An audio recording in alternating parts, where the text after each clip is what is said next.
that's about 65 miles down the 95. Why? Well, in 2007, this area was determined to be eligible for listing in the National Registry of Historic Places because of its history and its art. So I'm going to tell you about the history, and then I'm going to show you some of the art. In 1863, there was the Ruby Valley Treaty, which said that this land belonged to the Western Shoshone, and they promised to let the U.S. government travel through here. The Western Shoshone people still uphold that treaty, but the U.S. government doesn't. Since the 1950s, they've been doing nuclear testing at this site, or in this area. They've done 100 above ground nuclear tests in the 1950s, and those caused big craters that destroyed the earth, and it caused nuclear fallout, which is radioactive particles that went up in the air, and it came down over a huge portion of the middle of the United States.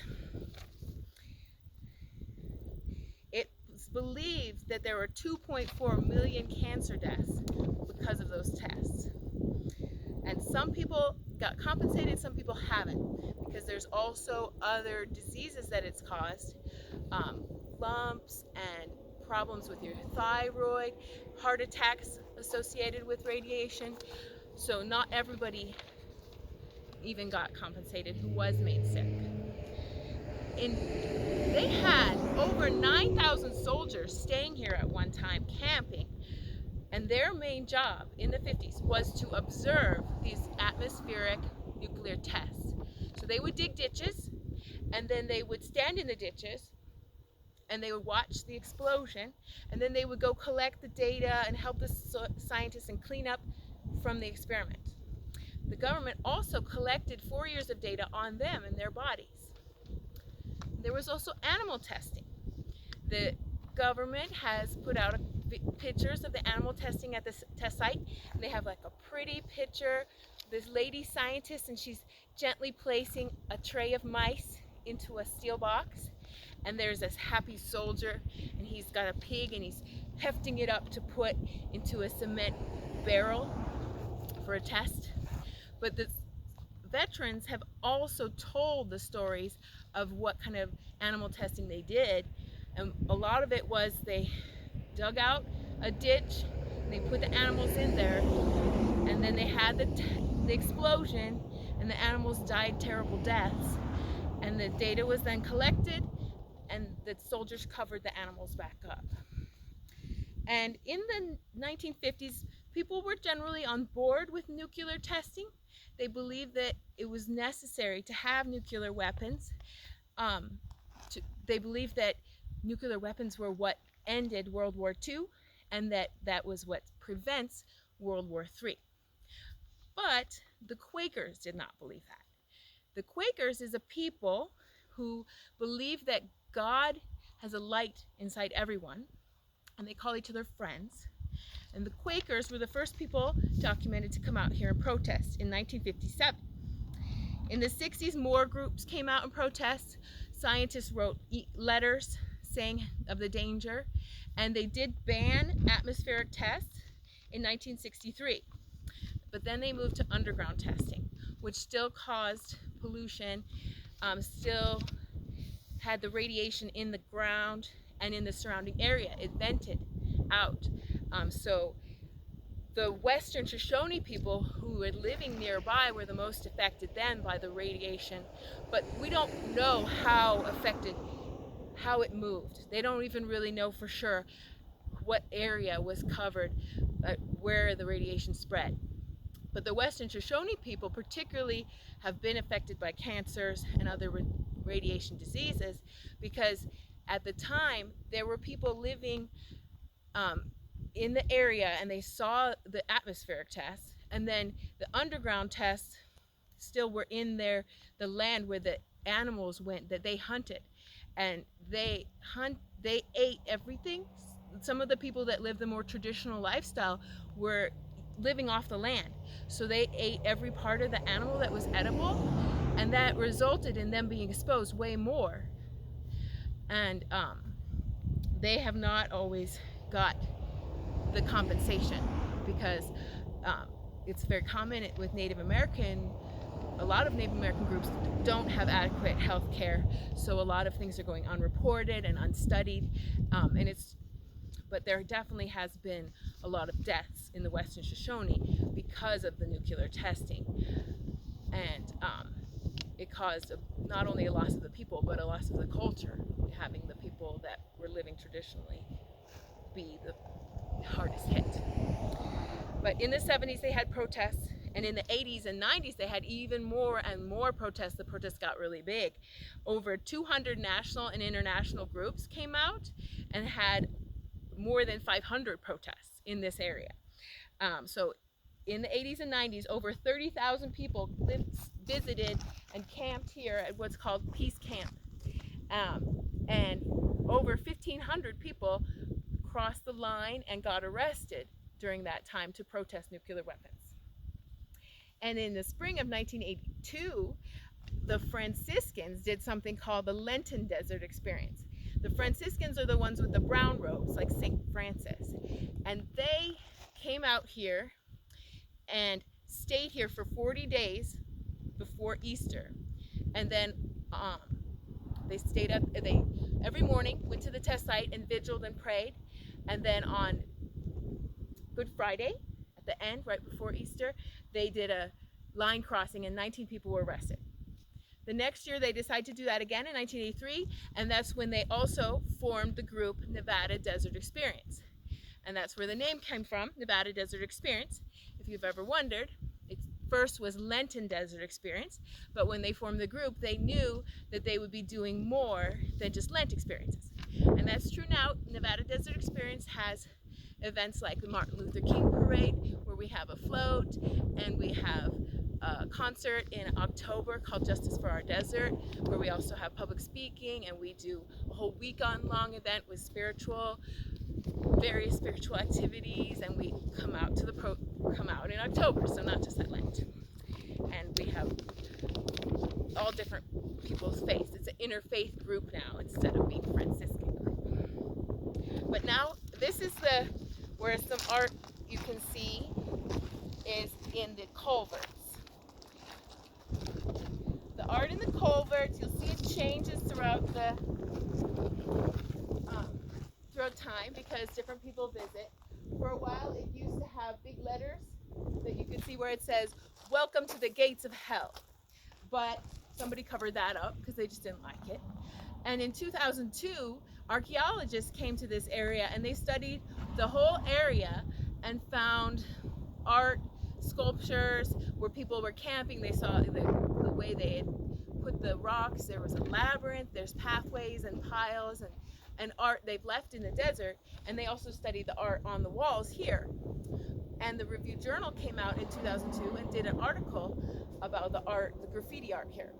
And then that same year, somebody came and painted over it, all with paint. So that's when they have a quote up there: "You can't cover up everything with new gray paint."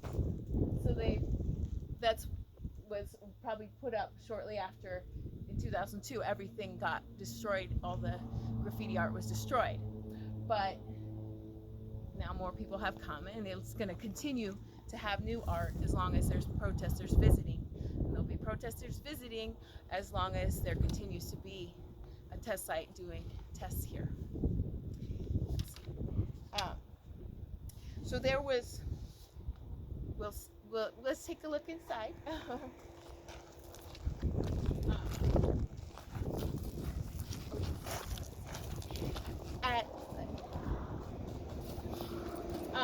This, you can see it connects the Peace Camp, where the protesters would rest and sleep and have campfires, and then this is one way to get to the test site where they would protest.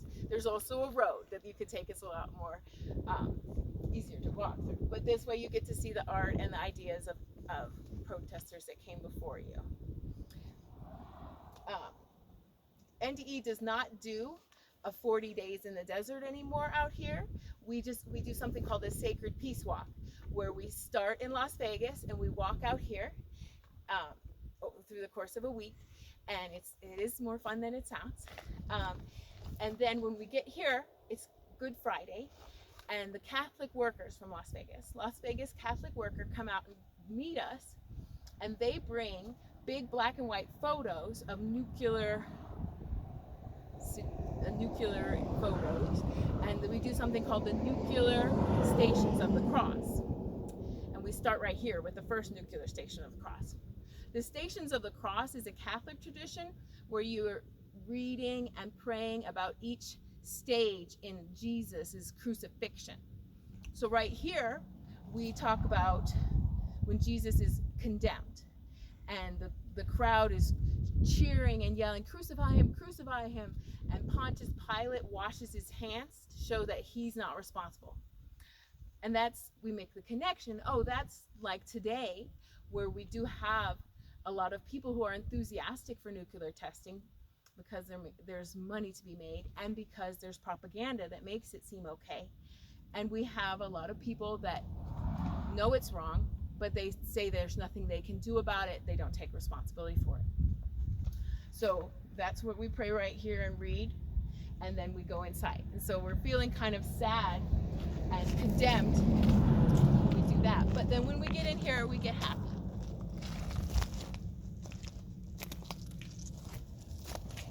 Yeah, we can look at this one. You cannot cover up everything with your new gray paint, because real eyes realize no more news. So somebody made that poem as a result of things being painted over. And you can see that things are painted over quite often, and then things are put back.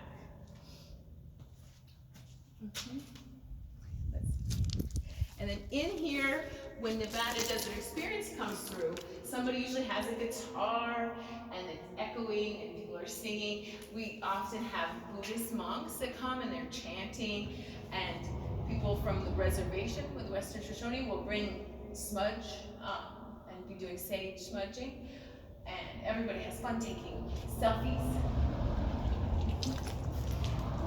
So then we start feeling better. And yeah, we can just look. Today I'm looking at empty spots, like where is there a good place for some art?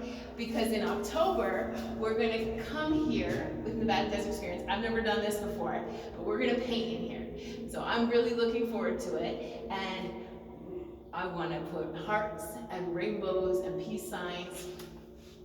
And I wanna put the words love heals, because that's the message I've learned from participating in the Nevada Desert Experience, is that when you express yourself and you make art or you sing, you bring people together, and that makes community, and then that community brings more people to do art and sing and bring in more people, and that's the power that can counterbalance the destruction we have in this world, the evils like the nuclear industry. This is our way to combat it. But yeah, so you can just look at some of it.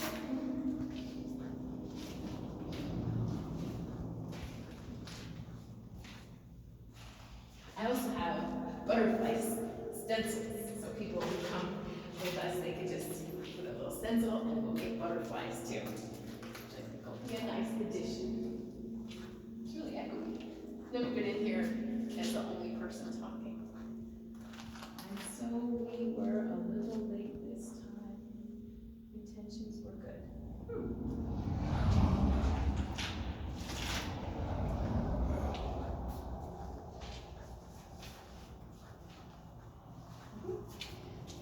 So we'll just keep walking.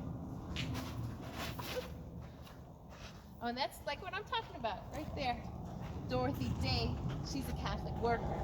And this quote here says, the only solution is love, and love comes in community. Dorothy Day. So that's what I agree with, and yeah, I want to put draw a little heart next to that.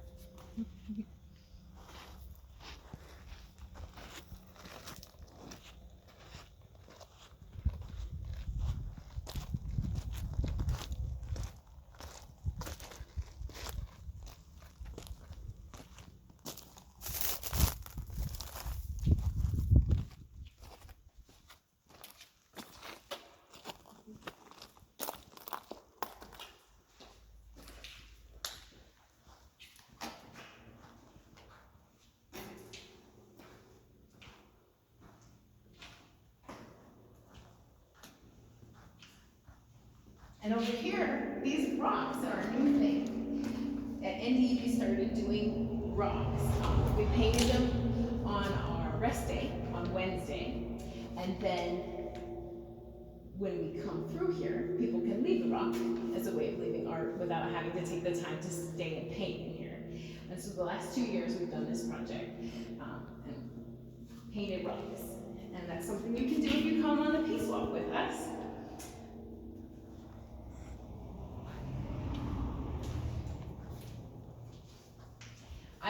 For me, leaving a rock here with a positive message is just a way to counterbalance the destruction and a way to feel better about it.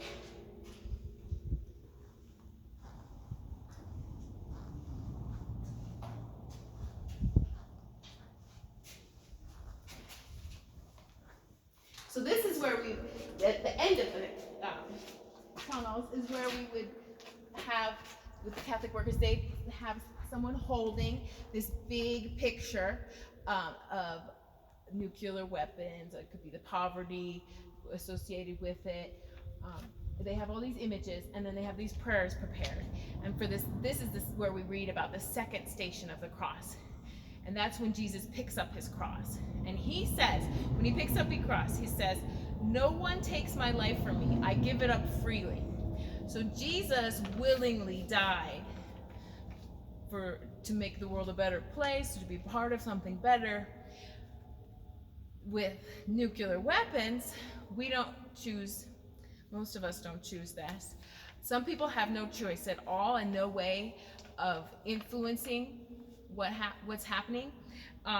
People who are struggling to put a roof over their head and feed their families would probably rather we not be spending our money on building bombs, but rather have food programs. But they can't ask. They don't have the time and the resources to influence the government, to get the government to change the way it spends money. Who has money to influence how our government spends money? That's more the weapons industry. And they influence the government to spend a lot of money. About every year, our government spends $60 billion on nuclear weapons. That goes for missiles and submarines. And it goes to places like this where they have testing, subcritical testing. It's ever since they banned underground testing, they've been doing subcritical testing, which is where they take nuclear materials and it's wrapped in explosives. They detonate the explosives, and then they stop the explosion before it starts a chain reaction and does the really big explosion. So it's called subcritical testing, and that's how our government has been able to advance our nuclear technology without breaking the rules. Technically, they really are still doing nuclear testing, which is banned. So they are breaking the rules, but that's what they claim that how they're not breaking the rules.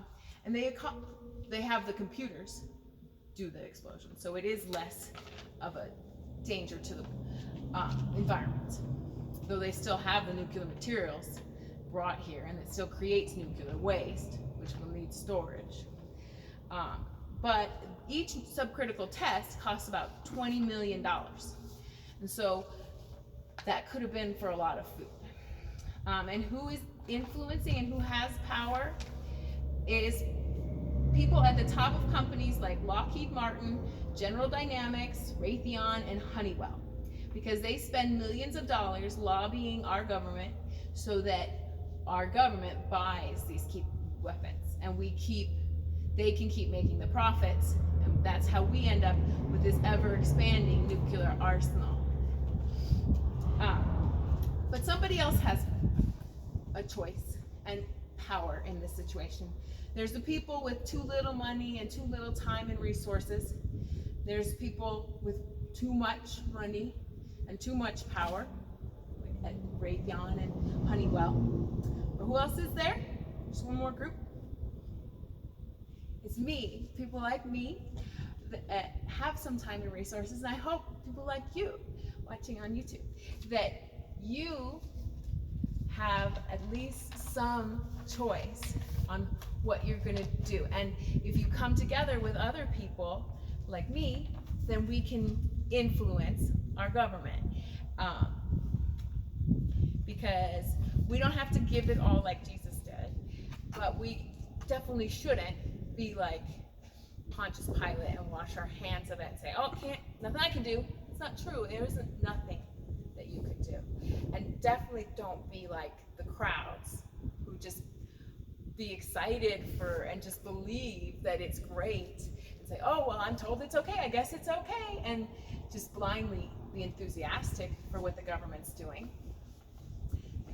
Please don't do that. But what you can do is be like the people in the other stations of the cross. I'm not going to go through them all, but we have a fence, and at the each radical interview, different intervals along the fence, we stop and we read about part of Jesus' crucifixion. And there are people who helped Jesus. Somebody wiped his face with a wet towel cloth, and somebody gave him a drink. His mother was there and her friends, and they, somebody disposed of, when his body, when he died, somebody wrapped him and cleaned him. So those were helpers. And we can be helpers now. So we can show up and help and do good things, whatever feels like right to do. If we show up and do that. That's also what they did in the 80s and the 90s when the people came out here and protested. And they shaped the government's decisions. The bans that the government did and agreed to, those were partly because the protests out here were making news. And there was a moratorium in the 1990s because of all these people getting arrested by the hundreds. So they had an impact, and we can too. So that's the history, and I'd like to ask, why come out now? Why should people come out now? I'd like to see some of your comments, so please comment on the video and tell me if you've been out to the test site to protest, why did you come out? And if you haven't been out to the test site, maybe there's something in my video that made you think you should, so please comment. And then if you have some time or some resources, join us for the next NDE event, because we have art and we have music and we show up together and we're going to shape the future, and you can be part of ending the nuclear industry in Nevada. All done.